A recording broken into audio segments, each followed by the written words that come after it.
அவர்களே வணக்கம். இப்போ பார்த்தீங்கன்னா ஆன்டி டேண்ட்ரஃப் ஆயில் ரெடி பண்ணுறோம். இது வந்து கஸ்டமைஸ்டு ஆயிலுங்க. ஒரு 3 லிட்டர் ரெடி பண்ண போகிறோம். ஸோ இது பார்த்தீங்கன்னா துளசி எடுத்திருக்கோம். அதே மாதிரி வெட்டி வேறு, வாசத்துக்கு வந்துட்டு ரோஸ்மேரி, அதுக்கப்புறமே வந்துட்டு பன்னீர் ரோஜா, இது எல்லாமே போட்டு தாங்க பண்ணுறோம். இது என்ன அப்படின்னு பார்த்தீங்கன்னா மஞ்சள் கரிசலாங்க. நீங்கள் இதுவுமே ரொம்ப கண்ணுக்கு, முடி வளர்ச்சிக்கு எல்லாமே நல்லது. ஸோ இதுவும் எடுத்துருக்கோங்க. இது பார்த்தீங்கன்னா இது வந்து வெள்ளை கரிசலாங்க. நீங்கள் ஸோ இதோட பூ பார்த்தீங்களா எப்படி இருக்குன்னு, வெள்ளை நிறத்தில் இருக்கும், விதைகளும் இருக்கும். இப்படி வந்து உதுத்தி விட்டாலே விதை எல்லாமே விழுகுங்க கீழே. அதை நம்ம முளைக்கு போட்டாலே வந்துட்டு முளைச்சிரும். இதெல்லாம் பிஞ்சு விதை, கருப்பாக இருக்கும் விதை பார்த்தீங்கன்னா. இதோ இங்கே இருக்குது பார்த்தீங்களா, இந்த மாதிரி. இது பாருங்கள், ஃப்ரெஷ்ஷான ஆவாரம் பூவுங்க.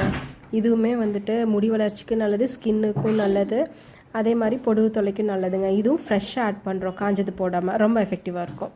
அப்புறம் இது வந்து பொன்னாங்கண்ணிங்க, சிவப்பு ரக பொன்னாங்கண்ணி. இது கண்ணு ரொம்ப சூடாகுது, கம்ப்யூட்டர்லேயே வேலை பார்க்குறவங்க எல்லாமே இந்த பொன்னாங்கண்ணி எண்ணெய் தேய்க்கும் போதுமே சூடு வந்து குறையும். கண் பார்வையும் கொஞ்சம் கொஞ்சமாக தேய்க்க தேய்க்க கொஞ்சம் நல்லா இம்ப்ரூவ் ஆகுங்க.